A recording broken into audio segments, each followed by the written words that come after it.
بسم اللہ الرحمن الرحیم۔ کچھ افراد کے بارے میں یہ کہا گیا ہے کہ وہ ماہ رمضان کا روزہ نہیں رکھ سکتے ہیں۔ وہ ایک فہرست ہے، مگر میں اس وقت اس فہرست کی طرف نہیں جا رہا۔ میں فقط ان بیمار افراد کا تذکرہ کر رہا ہوں کہ بیماری کی وجہ سے، روزہ رکھنے کی وجہ سے ان کی بیماری پر بڑا اثر پڑ رہا ہے۔ تو اگر روزہ رکھیں گے تو بیماری بڑھ جائے گی، بیماری طولانی ہو جائے گی، درد میں اضافہ ہو جائے گا، شدت میں اضافہ ہو جائے گا۔ تو ایسے سارے افراد کے جو بیمار ہیں اور روزہ رکھنے کی وجہ سے ان کی بیماری میں اور مزید اضافہ ہو جاتا ہے، ایسے افراد کو بھی روزہ رکھنے کی اجازت نہیں ہے، ان کا روزہ صحیح نہیں ہوگا۔ اگر وہ رکھ بھی لیں تو ان کا روزہ صحیح نہیں ہوگا۔ اب اس میں ہم 3 کیٹیگریز کر سکتے ہیں۔ مثلا ایسے بیمار افراد کہ جن کو یقین ہے کہ روزہ رکھوں گا تو ضرور زیادہ بیمار پڑ جاؤں گا، میری بیماری بہت بڑھ جائے گی۔ دوسرے وہ افراد ہیں کہ جن کو یقین تو نہیں ہے، مگر 70-80% چانسز یہ ہیں کہ اگر روزہ رکھوں گا تو میری تکلیف میں بہت اضافہ ہو جائے گا، میری بیماری اور بڑھ جائے گی۔ یہ دوسرے افراد ہو گئے۔ اگر یقین ہے کہ بیماری بڑھ جائے گی تو یہ روزہ رکھ ہی نہیں سکتے۔ اور اسی طرح سے 70-80% چانسز بھی ہیں کہ اگر میں روزہ رکھوں گا تو میری بیماری میں اضافہ ہو جائے گا، درد میں اضافہ ہو جائے گا، تکلیف میں اضافہ ہو جائے گا جو ناقابل برداشت ہوگا۔ تو ایسے افراد بھی روزہ نہیں رکھ سکتے۔ اگر یہ روزہ رکھیں گے بھی تو ان کا روزہ صحیح نہیں ہوگا۔ تیسرے وہ افراد ہیں کہ جن کو ڈاؤٹ ہے کہ میری بیماری کی وجہ سے روزہ نقصان پہنچائے گا یا نہیں پہنچائے گا، ڈاؤٹ ہے، یعنی 50-50 چانسز ہیں کہ جس میں ہو سکتا ہے کہ روزہ نقصان پہنچائے، ہو سکتا ہے کہ روزہ نہ نقصان پہنچائے۔ اب ایسے افراد وہ ہیں کہ اگر ان کا جو یہ ڈاؤٹ ہے کہ پتہ نہیں روزہ نقصان پہنچائے گا کہ نہیں پہنچائے گا، اگر لوگ بھی ان کی تائید کر رہے ہوں کہ ہاں صاحب آپ روزہ رکھتے ہیں تو آپ کی طبیعت خراب ہو جاتی ہے، مثلا گھر والے یہ کہیں کہ آپ روزہ رکھتے ہیں تو آپ کی طبیعت خراب ہو جاتی ہے، وہ شفقت و محبت کی وجہ سے نہیں، وہ تو بچوں کو بھی روزہ نہیں رکھنے دیتے ہیں، اسلام میں اس کی اجازت نہیں ہے۔ وہ حقیقتاً یہ کہیں کہ ہاں آپ کی طبیعت بگڑ جاتی ہے، روزہ رکھنے سے آپ کی طبیعت خراب ہو جاتی ہے، اور وہ ایسی طبیعت خراب ہوتی ہے کہ جو عام لوگ برداشت نہیں کرتے ہیں، تو ڈاؤٹ کی صورت میں بھی روزہ رکھنے کی اجازت نہیں ہے، پھر ان کا روزہ بھی صحیح نہیں ہوگا۔ اس میں ایک وضاحت ضروری ہے کہ جو یہ کیفیت انسان پر طاری ہو رہی ہے کہ مجھے یقین ہے کہ روزہ نقصان پہنچاتا ہے، مجھے 70-80% چانسز ہے کہ روزہ نقصان پہنچاتا ہے، یا 50-50 چانسز ہیں کہ روزہ نقصان پہنچاتا ہے، اس میں خود انسان اپنے آپ کو دیکھے گا، اپنا یقین، اپنا ڈاؤٹ اور اپنا اطمینان دیکھے گا۔ اگرچہ ڈاکٹر یہ کہہ رہے ہوں کہ آپ کو روزہ نہیں رکھنا چاہیے، روزہ آپ کو نقصان پہنچائے گا، مگر انسان خود مطمئن ہو کہ نہیں، کوئی حرج نہیں ہے، میں روزہ رکھ سکتا ہوں، تو ایسی صورت میں اگرچہ ڈاکٹر کہہ بھی رہا ہو کہ روزہ نقصان پہنچائے گا، تب بھی انسان کو روزہ رکھنا چاہیے، اس لیے کہ خود یہ مطمئن ہے کہ روزہ رکھے گا تو کوئی پریشانی نہیں ہے۔ اور اس طرح سے معاملہ الٹا ہو جائے کہ ڈاکٹر اگر یہ کہے کہ نہیں صاحب آپ روزہ رکھیے، کوئی مسئلہ نہیں، آپ رکھ سکتے ہیں، لیکن روزہ رکھنے والا خود یہ سمجھ رہا ہے کہ اگر میں روزہ رکھتا ہوں تو میری طبیعت بہت خراب ہو جاتی ہے، تو پھر ایسی صورت میں خود اپنے آپ کو دیکھیں گے کہ اس کی اپنی کیفیت کیا ہے۔ جو دوسرے افراد مشورہ دے رہے ہیں، چاہے وہ ڈاکٹرز ہی کیوں نہ ہو، ان کے مشوروں کو نہیں دیکھا جائے گا، روزہ رکھنے اور نہ رکھنے کی کیفیت میں اپنے آپ کو دیکھا جائے گا۔ وصلی اللہ علی محمد وآلہ اللہم صل علی محمد وآل محمد۔ بسم اللہ الرحمن الرحیم۔ ماہ رمضان کا بڑا احترام ہے، پروردگار عالم نے اس کے احترام کو بہت فضیلت کے ساتھ بیان بھی فرمایا ہے، لیکن عام حالات میں بھی لوگوں کی ذمہ داری ہے کہ ماہ رمضان کا احترام کریں۔ وہ سارے افراد بھی جو کسی وجہ سے روزہ نہیں رکھتے ہیں، وہ بھی ماہ رمضان کا احترام کریں، یعنی کھانے پینے میں احتیاط برتیں۔ اور وہ سارے افراد کے جو روزہ رکھ سکتے ہیں مگر نہیں رکھ رہے ہیں، دوسروں کی بھی ذمہ داری ہے کہ ایسے لوگوں کو کھانے اور پینے کی چیزیں نہ دیں۔ بہت سارے ایسے افراد ہیں جو ماہ رمضان میں روزہ رکھ سکتے ہیں مگر نہیں رکھتے ہیں، بالکل نہیں رکھتے ہیں، اور پھر یہ کہ کھانا پینا کھا پی رہے ہوتے ہیں۔ اگر وہ خود کھا رہے ہیں، پی رہے ہیں، تو وہ تو خود ذمہ دار ہیں، اور اس کی ذمہ داری ہے کہ اگر امام زمانہ کی حکومت قائم ہو جائے اور ایسا شخص 3 مرتبہ پکڑا جائے تو امام زمانہ اس کے قتل کا فیصلہ بھی کر سکتے ہیں۔ اتنا شدید احترام ہے ماہ رمضان میں کہ کھانا پینا نہ کیا جائے۔ جو افراد روزہ رکھ رہے ہیں وہ تو نہیں کریں گے، مگر جو نہیں رکھ رہے ہیں ان کے لیے بھی یہ احتیاط ہے۔ اچھا، جو افراد خود تو روزہ رکھ رہے ہیں مگر جو روزہ نہیں رکھ رہے ہیں ان کو بھی وہ کھانا پینا نہیں دے سکتے اگر وہ روزہ رکھ سکتے تھے اور نہیں رکھ رہے ہیں۔ مثلا بہت سارے افراد ہیں کہ جن کے گھروں میں ماسیاں کام کر رہی ہوتی ہیں، ڈرائیور کام کر رہے ہوتے ہیں، چوکیدار ہوتے ہیں، ان میں سے بہت سارے افراد ہوتے ہیں کہ جو روزہ نہیں رکھتے ہیں۔ تو اگر ماسی نے روزہ نہیں رکھا ہے، اگرچہ وہ رکھ سکتی ہے، تو گھر والے ان کو کھانا نہیں دے سکتے ہیں۔ بہت سارے گھروں میں یہ رواج ہے کہ جو گھر میں کام کاج کرنے والے افراد ہوتے ہیں ان کو کھانا پینا دیا جاتا ہے۔ تو اگر عام مہینوں میں وہ کھانا دیتے رہیں، 11 مہینے کھانا اور پانی دیتے رہیں، لیکن رمضان کے مہینے میں گھر میں کام کرنے والے افراد کو بھی کھانا پینا نہیں دے سکتے، ماسی کو نہیں دے سکتے اگر اس نے روزہ نہیں رکھا ہے، رکھ سکتی ہے مگر نہیں رکھا ہے تو نہیں دے سکتے، نہ کھانا دے سکتے نہ پانی دے سکتے۔ اسی طرح سے ڈرائیور حضرات کو کھانا نہیں دیں گے، اسی طرح سے چوکیدار حضرات ہیں جو روزہ نہیں رکھ رہے ہیں، ان کو کھانا پینا نہیں دے سکتے۔ اور بھی دوسرے یہ چند میں نے مثالیں آپ کے سامنے پیش کی ہیں کہ اگر یہ روزہ رکھ سکتے ہیں اور روزہ نہیں رکھا ہے تو دوسرے افراد بھی ان کو کھانا اور پینا نہیں دے سکتے۔ یہ ماہ رمضان میں ذمہ داری ہے، اور ہمارے جیسے اسلامی ممالک میں تو باقاعدہ ہوٹل بند کر دی جاتے ہیں، کھاوا خانے بند کر دیے جاتے ہیں، دوسرے کھانے پینے کی جتنی دکانیں ہوتی ہیں سب بند کر دی جاتی ہیں اور ماہ رمضان میں نہیں دیا جاتا۔ تو عام حکم یہ ہے کہ اگر روزہ رکھ سکتا ہو تو ان کو کھانا پینا نہیں دیا۔ ہاں، جو روزہ نہیں رکھ سکتا ہے یا اس کو مجبوری ہے، وہ روزہ نہیں رکھ رہا ہے تو پھر اس کو کھانا پینا دینے میں کوئی حرج نہیں ہے، لیکن جو رکھ سکتا ہے اور نہیں رکھ رہا اس کو کھانا پینا دینا بھی جائز نہیں ہے۔ اب اس سلسلے میں یہ سوال بھی کیا گیا ہے مجتہدین کرام سے کہ ٹھیک ہے ہم کھانا پینا نہیں دیتے ہیں۔ اب ایک عورت نے سوال کیا کہ مثلا میرا شوہر روزہ نہیں رکھتا ہے، اب اگر شوہر کو کھانا پینا نہ دیں تو پھر وہ ناراض ہو جائے گا، تو کیا شوہر کو بھی کھانا اور پینا نہیں دے سکتے، اس کے لیے بھی کھانا نہیں پکائیں، اس کے لیے بھی دوسری چیزیں نہ دیں؟ تو جواب یہ آیا ہے کہ جی ہاں، شوہر کو بھی کھانا نہیں دے سکتے، یعنی اب اس میں ماسی اور ڈرائیور کے ساتھ شوہر بھی شامل ہو گیا کہ اس کو بھی کھانا پینا نہیں دے سکتے۔ اچھا، پھر ایک خاتون نے یہ بھی سوال میں دہرایا ہے کہ اگر شوہر کو کھانا نہ دیا جائے تو وہ پٹائی کرتا ہے، مارتا ہے مجھے، تو پھر کیا کریں؟ تو اس سلسلے میں مجتہدین نے یہ جواب دیا ہے کہ آپ کھانا بنا کر کچن میں چھوڑ دیں، وہ خود اپنے ہاتھ سے نکال کے کھا لے، سوائے یہ کہ کوئی ایسی مجبوری آ جائے کہ جس کی وجہ سے اس کو کھانا نکال کر دینا ہی پڑے، یعنی اتنی پٹائی کرے یا اتنا مارے کہ جو ناقابل برداشت ہو، تو ایک الگ مسئلہ ہے۔ لیکن عام حالات میں اگر شوہر کو کھانا دینا ہی پڑ رہا ہے تو فقط پکا کے چھوڑ دیں، وہ خود اپنے ہاتھ سے نکال کے کھا لے۔ عورتوں کو بھی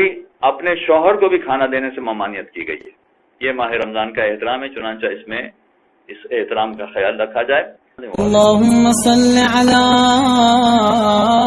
محمد وآل محمد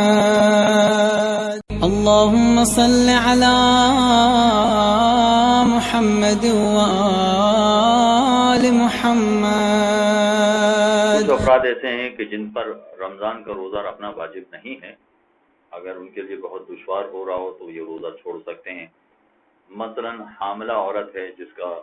وضع حمل کا وقت، جس کی ڈیلیوری کا وقت بہت قریب ہے، یا مثلا دودھ پلانے والی عورت ہے اور دودھ پلانے کی وجہ سے روزہ اس کے لیے دشوار ہو رہا ہے، چاہے روزہ رکھنے سے اس کو تکلیف ہو رہی ہے یا روزہ رکھنے سے دودھ پیتے بچے کو تکلیف ہو رہی ہے، تو یہ وہ افراد ہیں کہ جن کے لیے روزہ رکھنا ضروری نہیں ہے۔ اور ڈیلیوری کا مسئلہ بھی ایسا ہی ہے کہ ڈیلیوری کی وجہ سے، روزہ رکھنے کی وجہ سے یا تو بچے کو تکلیف پہنچ رہی ہے یا روزہ رکھنے کی وجہ سے خود اس عورت کو، حاملہ عورت کو تکلیف پہنچ رہی ہے، تو ان سب کو بھی روزہ چھوڑنے کی اجازت ہے۔ کچھ باتیں یہاں پیش نظر رکھنا ضروری ہے کہ اگر روزہ رکھنا ان کے لیے تکلیف کا سبب بن رہا ہو تبھی ان کو روزہ چھوڑنے کی اجازت ہے، ورنہ بہت ساری حاملہ عورتیں ایسی ہیں کہ جن کے لیے روزہ نقصان نہیں پہنچاتا، نہ ان کے بچے کو نقصان پہنچاتا، تو اگر نقصان نہیں پہنچ رہا روزے کی وجہ سے، نہ خود سے پہنچ رہا ہے نہ بچے کو نقصان پہنچ رہا ہے، تو اس کو تو روزہ رکھنا پڑے گا، چاہے بالکل آخری ایام تک پہنچ گئی ہو، مگر روزہ رکھنے میں کوئی دشواری نہ ہو رہی ہو، نہ اسے ہو رہی ہو نہ اس کے بچے کو ہو رہی ہو، تو آخر وقت تک بھی روزہ رکھنا پڑے گا۔ اور یہی مسئلہ دودھ پلانے والی عورت کا بھی ہے کہ دودھ پلانے والی عورت کو خود دودھ پلانے کی وجہ سے یا بچے کو دودھ پلانے کی وجہ سے روزے میں بہت زیادہ تکلیف ہو رہی ہے تو اسے روزہ چھوڑنے کی اجازت ہے. مگر یہاں آیت اللہ سیستانی کا ایک بڑا خصوصی مسئلہ ہے کہ اگر فرض کیے کہ دودھ پلانے والی عورت کو تکلیف پہنچ رہی ہے، چاہے خود اسے تکلیف پہنچ رہی ہے اس کے بچے کو تکلیف پہنچ رہی ہے، تو جتنا دودھ پلا سکتی ہے آرام سے اتنا پلائے، اور اگر اس کے علاوہ کوئی اور دودھ پلا سکتی ہے وہ اور بچے کو کوئی پریشانی نہیں ہوگی تو پھر روزہ چھوڑنے کی اجازت نہیں ہوگی. مثلا فرض کیجئے کہ دن میں 6 ٹائم اگر یہ دودھ پلاتی ہے، 6 ٹائم میں سے اگر 3 ٹائم دودھ پلا سکتی ہے یہ اور روزہ پورا کر سکتی ہے جس میں نہ خود اسے تکلیف ہوگی نہ بچے کو تکلیف ہوگی، تو بقیہ 3 ٹائم کے لیے اگر وہ کوئی اور دودھ کا انتظام کر سکتی ہے تو کوئی اور دودھ کا انتظام کرے اور روزہ رکھے. کوئی اور دودھ کا مطلب اگر بکری کا دودھ پلا سکتی ہے بچے کو، گائے یا بھینس کا دودھ اگر بچے کو مافک آ جاتا ہے وہ پلا سکتی ہے، اگر وہ بھی مافک نہیں آ رہا ڈبے کا دودھ پلا سکتی ہے اور ڈبے کے دودھ میں تکلیف نہیں ہو رہی بچے کو، تو اگر دن میں 6 ٹائم اسے دودھ پلانا پڑ رہا ہے، دن میں سے اس میں سے 3 ٹائم اگر دودھ پلائے اور روزہ پورا کر لے اور بقیہ 3 ٹائم میں مثلا وہ ڈبے کا دودھ پلا کے بچے کی غذا کا انتظام کر سکتی ہے تو اسے روزہ چھوڑنے کی اجازت نہیں ہے، پھر تو اسے روزہ پورا کرنا پڑے گا. تو روزہ چھوڑنے کی اجازت فقط اس صورت میں ہے کہ اگر تھوڑا تھوڑا دودھ پلا کر بھی اپنا روزہ پورا نہ کر سکتی ہو، بالکل ہی روزہ رکھنے کے قابل نہ ہو یہ، تو روزہ چھوڑنے کی اجازت ہے. ورنہ بکری کا دودھ پلا کر یا ڈبے کا دودھ پلا کر اور اس طرح سے آدھا اپنا دودھ پلا کر اور آدھا ڈبے کا پلا کے اس طرح سے بھی اس کے لیے روزہ مکمل کرنا ممکن ہے تو پھر روزہ رکھنا پڑے گا، پھر روزہ چھوڑنے کی اجازت نہیں ہے. اور اسی طرح سے کچھ اور افراد بھی ہیں جن کو روزہ چھوڑنے کی اجازت ہے، مثلا بڑھاپا چاہے مرد کا ہو یا عورت کے لیے ہو، یا وہ شخص کے جس کو پیاس کی بے انتہا تکلیف ہوتی ہے، ہر تھوڑے دیر میں اسے پانی چاہیے ہوتا ہے. مگر ان تمام میں بھی صورتحال اور فارمولہ یہی ہے کہ روزہ اگر یہ رکھیں، چاہے بوڑھا مرد ہو، بوڑھی عورت ہو یا مثلا پیاس کی بیماری والا شخص ہو، اگر روزہ رکھیں تو انتہائی تکلیف میں مبتلا ہو جائیں گے، انتہائی پریشانی میں مبتلا ہو جائیں گے، تو ان کو روزہ چھوڑنے کی اجازت ہے. ورنہ بڑھاپے میں بھی اگر 90 سال کی عمر ہو گئی ہے مگر روزہ رکھنے سے تکلیف نہیں ہو رہی ہے تو اگر جب بڑھاپا ہے مگر پھر بھی روزہ رکھنا پڑے گا، چاہے مرد ہو یا عورت ہو. تو بڑھاپے میں روزہ چھوڑنے کی فقط اس صورت میں اجازت ہے کہ روزہ ان کو نقصان پہنچا رہا ہے، بہت زیادہ ان کو زحمت ہو رہی ہے، بہت زیادہ تکلیف ہو رہی ہے روزہ رکھنے میں، تب روزہ چھوڑنے کی ان کو اجازت ہے. اور یہ تمام افراد جو روزہ چھوڑیں گے تو ان کو ہر روزے کے بدلے میں ایک مطعم یعنی 3 پاؤ خوراک والی کوئی چیز کسی غریب شیعہ کو دینی ہے. اور بعد میں اگر جیسے دودھ پلانے والی عورت ہے یا حاملہ عورت ہے ان کو تو اس کی قضا بھی کرنی ہے، اگرچہ بزرگ افراد یعنی بوڑھے افراد کو قضا نہیں کرنی ہے، ان کو فقط فدیہ دینا ہے. فدیہ تو ہر ایک کو دینا ہے مگر قضا فقط حاملہ عورت یا دودھ پلانے والی عورت کو کرنا پڑے گی. صلی اللہ علیہ محمد اللهم صل على محمد وآل محمد. بسم اللہ الرحمن الرحیم. رمضان مہینہ شروع ہونے سے پہلے عام طور پر مسجدوں میں ایک پرچہ بانٹا جاتا ہے جس میں پہلی رمضان سے لے کر 30 رمضان تک روزہ شروع کرنے کا وقت اور روزہ کھولنے کا وقت تحریر کیا جاتا ہے. جہاں روزہ شروع کرنے کا وقت ہوتا ہے وہاں عام طور پر فجر کی نماز سے 10 منٹ پہلے روزہ بند کرنے کا وقت لکھا گیا ہوتا ہے. مثلا فجر کی نماز کا وقت 4:30 بجے ہو رہا ہے صبح، تو روزہ بند کرنے کا وقت 4:20 بتایا گیا ہوتا ہے. اور یہ بطور احتیاط ہوتا ہے اور یہ ہمارے بزرگوں کے زمانے سے چلا آ رہا ہے، اور یہ احتیاط ایک طرح سے اچھی چیز بھی ہے، کوئی حرج نہیں ہے. 5 منٹ اگر ہم روزہ بند کرنے کے حوالے سے احتیاط برتیں اور اسی طرح سے 5 منٹ نماز پڑھنے کے حوالے سے برتیں تو یہ 10 منٹ کی احتیاط غالباً اسی چیز کو پیش نظر رکھ کر بیان کی جاتی ہے اور برتی گئی ہے. لیکن اس میں ایک بات پیش نظر رکھنا ضروری ہے کہ 10 منٹ کا ابتدائی وقت احتیاط کا وقت ہے. تمام فقہاء کرام نے، تمام مجتہدین اعظام نے اپنی کتاب میں روزہ شروع ہونے کا وقت فجر کا وقت بتایا ہے. اس تفصیل میں اس لیے جا رہا ہوں کہ فرض کیجئے روزہ شروع ہوتا ہے جو عام طور پر پرچہ بانٹا جاتا ہے اس میں 4:20 کے اعتبار سے، جبکہ فجر کی نماز کا وقت ہوتا ہے 4:30، 10 منٹ کا یہ وقفہ ہے، 10 منٹ کا یہ فاصلہ ہے۔ یہ جو 10 منٹ کی احتیاط برتی گئی ہے عام حالات میں تو اچھی چیز ہے، لیکن یہ بات پیش نظر رکھنا چاہیے کہ اس میں کچھ قباحتیں بھی بیچ میں آ جاتی ہیں، اور اس احتیاط کا تذکرہ پرچہ بانٹنے والے یا کیلنڈر چھاپنے والے یا جنتری والے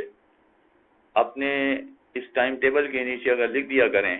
کہ یہ احتیاط والا ٹائم ہے، اصل ٹائم تو وہی فجر کی نماز والا ٹائم ہے، تو شاید زیادہ آسانی ہو جائے گی۔ میں اس لیے کہہ رہا ہوں یہ والی بات کہ کچھ افراد ایسے ہوتے ہیں کہ مثلا جن کی آنکھ ہی کھلی ہے 4:20 پر، اب وہ جب اٹھیں گے تو منہ دھونا اور برش کرنا تو بہت دور کی بات، وہ یہ سمجھیں گے کہ چونکہ روزہ بند کرنے کا وقت شروع ہو گیا ہے 4:20 پر، تو ایک گلاس پانی بھی نہیں پی پائیں گے۔ اور اس میں تو کچھ ایسے ہوتے ہیں کہ جو بغیر سحری کے روزہ رکھ نہیں سکتے ہیں، وہ تو یہ کہتے ہیں کہ جب تک ہم سحری نہ کریں ہمارے لیے روزہ رکھنا ہی مشکل ہے۔ تو وہ یہ فرض کریں گے کہ ہمارا روزہ شروع ہو چکا ہے 4:20 پر، جبکہ ابھی روزہ شروع نہیں ہوا ہے۔ ابھی اگر وہ پانی پینا چاہیں 2 منٹ 4 منٹ اگر بعد میں وہ کرنا چاہیں تو کوئی حرج نہیں ہے۔ ایسی شدید گرمی کے زمانے میں اتنے بڑے بڑے روزے اگر بغیر پانی پیے وہ روزہ شروع کریں گے تو ان کے لیے سارا دن گزارنا بڑا مشکل ہو جائے گا، یقیناً یہ دشوار کام ہے۔ لہذا اگر فقط ان کو 2 گلاس پانی پینے کا موقع مل جائے تب بھی ان کے لیے بڑی آسانی ہو جائے گی کہ چلیں کچھ گزارا ہو جائے گا پانی پی کے۔ اور اس میں کچھ تو ایسے ہیں کہ جن کو سحری کرنا بھی ضروری ہوتا ہے، وہ جلدی جلدی سحری کرنا چاہتے ہیں، 5-7 منٹ میں سحری کر لیں گے وہ، تو اگر اتنا موقع ان کو دیا جائے تو وہ سحری کر کے آرام سے روزہ شروع کر سکتے ہیں۔ اگر یہ لکھ دیا گیا ہے کہ مثلا 4:20 پر روزہ آپ کا شروع ہو چکا ہے، تو کچھ افراد ایسے بھی ہیں جو یہ کہتے ہیں کہ ہم تو روزہ رکھ ہی نہیں سکتے، اتنا بڑا روزہ ہمارے لیے رکھنا ممکن ہی نہیں ہے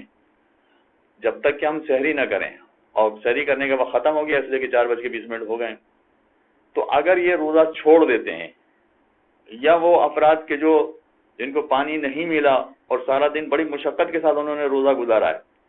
تو یہ روزہ چھوڑنے والوں کی ذمہ داری پھر کس پر آ جائے گی؟ اگر ہم نے یہ لکھ دیا ہے کہ 4:20 پر روزہ بند ہو گیا ہے اور انہوں نے مثلا سحری نہیں کی تھی اس لیے روزہ نہیں رکھا، تو اگر یہ روزہ نہیں رکھ رہا ہے تو اس کا ذمہ دار کون ہو جائے گا؟ ظاہر ہے اس میں ان لوگوں کی ذمہ داری بھی ہو جائے گی جو روزے کا ٹائم 4:20 لکھ رہے ہیں، اگرچہ وہ احتیاط کی وجہ سے لکھ رہے ہیں تو عام آدمی کے لیے تو اچھی بات ہے، لیکن ایسے افراد کے جو سحری سے محروم رہ گئے اور سحری سے محروم رہنے کی وجہ سے وہ روزہ نہیں رکھ پاتے ہیں، تو ایسی صورت میں اگر وہ روزہ چھوڑ دیتے ہیں تو ذمہ دار پھر کون بنے گا؟ چنانچہ اگر یہ 10 منٹ کا ٹائم بجائے اس کے کہ وہ 1 منٹ پہلے بھی اپنا روزہ شروع کرے تو کوئی قباحت نہیں ہے، یعنی اگر فرض کیے کہ 4:30 پر فجر کی نماز کا وقت ہو رہا ہے، یہ 4:29 تک اگر کھاتا پیتا رہے اور روزہ رکھنے کے قابل ہو جائے، یا دیر سے اٹھا ہے تو 2 گلاس پانی جلدی جلدی پی سکتا ہے، اگر ہم اس طرح سے بھی اس کو سہولت دے سکتے ہیں تو اس سہولت سے ہم محروم ہو جائیں گے۔ چنانچہ عام حالات میں 10 منٹ کی احتیاط برتی جائے تو کوئی حرج نہیں ہے، مگر وہ سارے افراد کے جو کسی مجبوری کی وجہ سے پانی پینا چاہتے ہیں یا جلدی جلدی اپنی سحری مکمل کرنا چاہتے ہیں،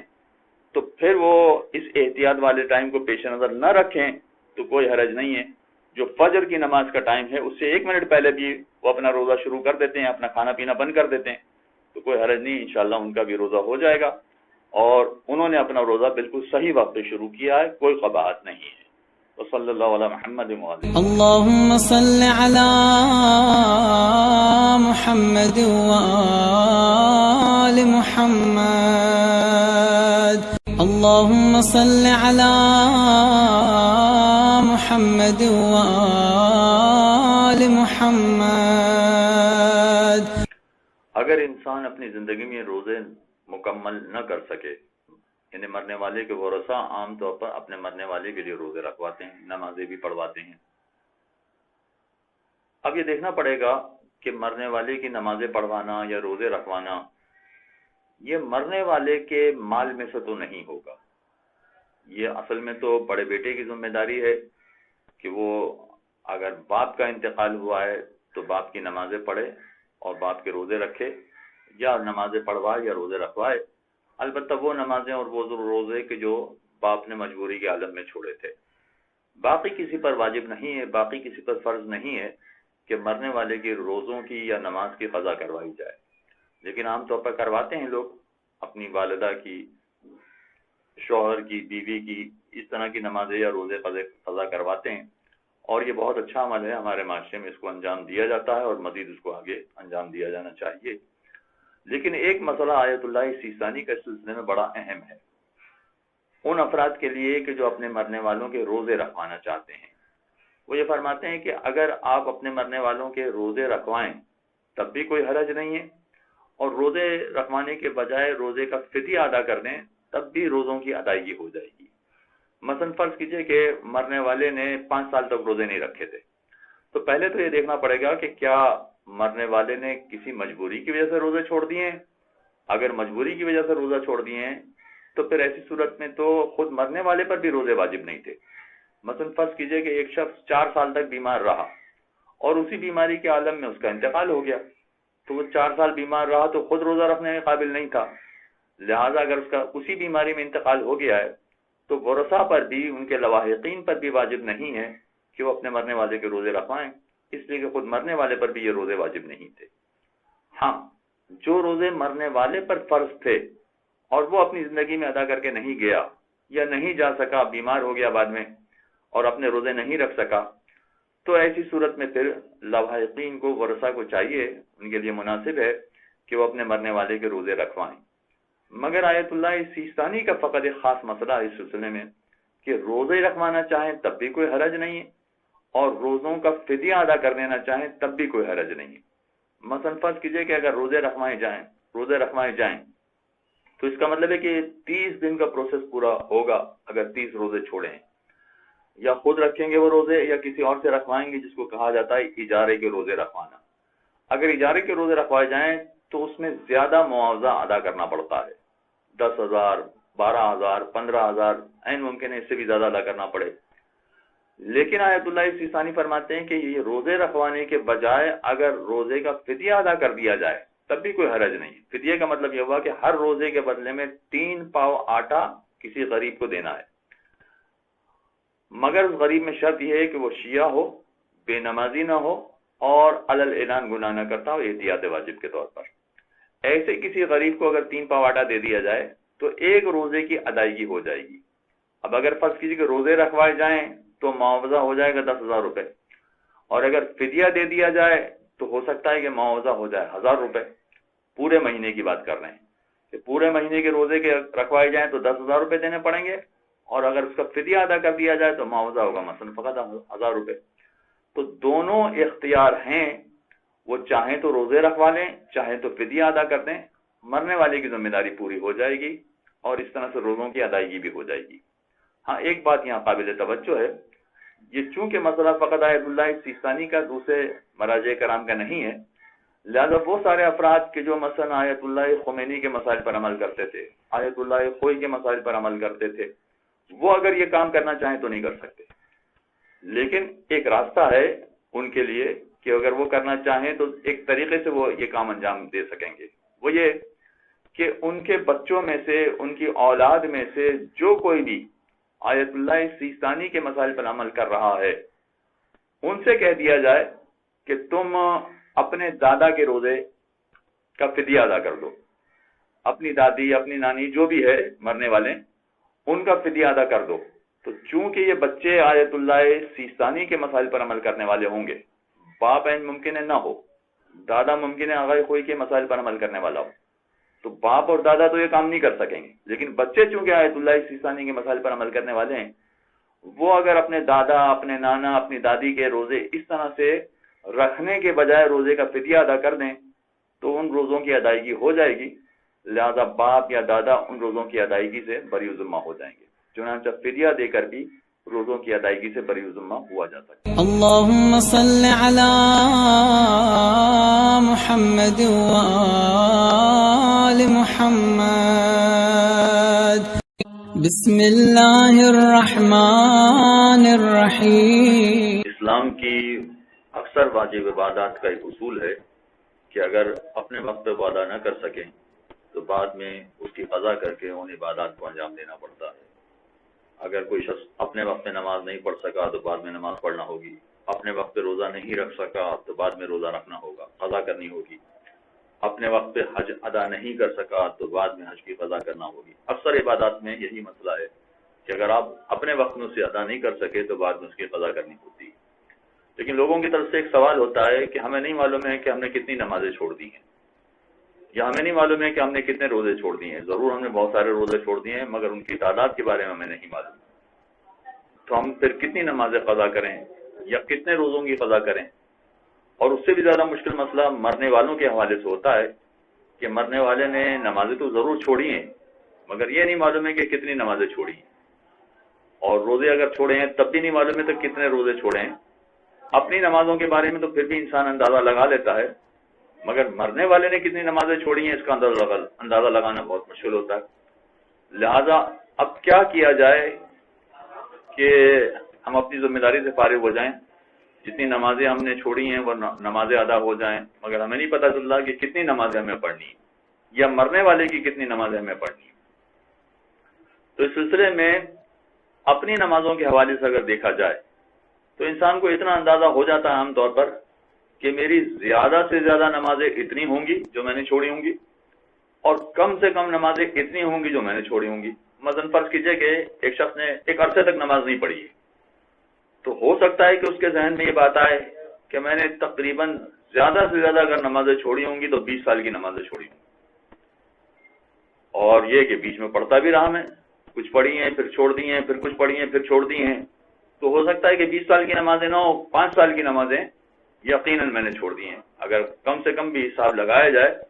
تو 5 سال کی نمازیں ضرور میں نے چھوڑ دی۔ تو واجب یہ ہے کہ جو کم سے کم فگر ذہن میں آ رہا ہے اتنی عبادات انجام دینا لازمی ہوگا، ان کی قضا لازمی ہو جائے گی۔ ایک فگر آ رہا ہے کہ زیادہ زیادہ 20 سال کی نمازیں چھوڑی ہوں گی، ایک فگر آ رہا ہے کہ کم سے کم 5 سال کی نمازیں ضرور چھوڑی ہوں گی، 5 سال کی تو یقیناً چھوڑی ہیں، تو 5 سال کی نماز قضا کر لی جائے تو ذمہ داری پوری ہو جائے گی۔ اور یہی مسئلہ روزے کا ہے کہ میں نے کئی سال روزے نہیں رکھے ہیں، اگر حساب لگایا جائے تو ہو سکتا ہے کہ وہ 20 سال کے روزے ہوں، یعنی 20 ماہ کے روزے ہوں۔ یہ بھی ہو سکتا ہے کہ اگر کم کیا جائے تو 5 ماہ کے روزے بنیں گے، یعنی 5 ماہ کے روزے کا مطلب 150 روزے میں نے چھوڑے ہوں گے۔ تو واجب یہ ہے کہ کم سے کم 150 روزے رکھ لیے جائیں تو کافی ہو جائے گا، واجب پورا ہو جائے گا، اس سے زیادہ رکھنا واجب نہیں ہے۔ اور یہی طریقہ کار مرنے والے کے حوالے سے، مرنے والے کی عبادتیں انجام دینا کسی پر واجب نہیں ہے سوائے بڑے بیٹے کے، وہ بھی چند عبادتیں ہیں، واجب تو کسی پر نہیں ہے۔ لہذا اگر مرنے والے کی عبادتیں انجام دلوا رہے ہیں تو فقط اس وجہ سے کہ ان کو اپنی عبادات سے بری ذمہ کیا جائے اور ان کے اجر و ثواب میں اضافہ کیا جائے، تو آپ جتنا کر لیں گے اچھا ہی ہے، آپ پر واجب کچھ نہیں ہے، مگر اس کے باوجود جتنا کر لیں گے اتنا اچھا ہے۔ لیکن اگر اندازہ کرنا چاہیں کہ کتنی نمازیں چھوڑی ہوں گی تو بھی کوئی مشکل کام نہیں ہے۔ یعنی اگر فرض کریں کہ ہم سمجھیں کہ مرنے والے کا انتقال 70 سال کی عمر میں ہو گیا ہے، اب واجب عبادتیں ہوتی ہیں مثلا 15 سال کی عمر میں، تو 15 سال میں سے 70 سال میں سے 15 سال اگر نکال دیں تو اس کا مطلب ہے کہ 55 سال کی عبادتیں ہیں۔ اب 55 سال کی عبادتوں میں کتنی نمازیں انہوں نے پڑھی ہوں گی نہیں معلوم، کتنے روزے رکھے ہوں گے نہیں معلوم۔ تو اگر ایک اندازہ لگانا چاہیں تو جو قریب ترین افراد ہیں گھر والوں میں سے مرنے والے کے، مثلا بیوی ہے مرنے والے کی، تو اس کا اندازہ ہوتا ہے کہ میرے شوہر کب نماز پڑھا کرتے تھے، کب چھوڑا کرتے تھے، کتنے روزے رکھتے تھے، کتنے روزے چھوڑا کرتے تھے، تو وہ اندازہ کر سکتی ہے کہ مثلا مرنے والے نے زیادہ سے زیادہ، اگر ان سے پوچھا جائے کہ زیادہ سے زیادہ اگر نمازیں انہوں نے چھوڑی ہوں گی تو کتنی چھوڑی ہوں گی، وہ کہیں 40 سال کی نمازیں چھوڑ دی ہوں گی۔ اور اگر ہم کہیں کہ کم سے کم کتنی چھوڑی ہوگی، کتنی نمازیں تو ضرور انہوں نے چھوڑ دی ہیں، تو وہ کہے کہ مثلا 20 سال کی نمازیں انہوں نے چھوڑ دی ہوں۔ تو 40 سال اور 20 سال کا یہ ڈفرنس ہے۔ واجب کچھ بھی نہیں ہے، بیوی پر بھی واجب نہیں ہے، زیادہ تر بچوں پر بھی واجب نہیں ہے، بڑے بیٹے پر بھی تھوڑی سی نمازیں واجب ہے، لیکن اگر آپ ان کی نمازیں پڑھوا دیں اور ان کے روزے رکھوا دیں تو کم از کم 20 سال کی نمازیں مثلا پڑھوا دیں یا 20 سال کے روزے مثلا رکھوا دیں تو ذمہ داری پوری ہو جائے گی۔ تو زیادہ سے زیادہ اور کم سے کم میں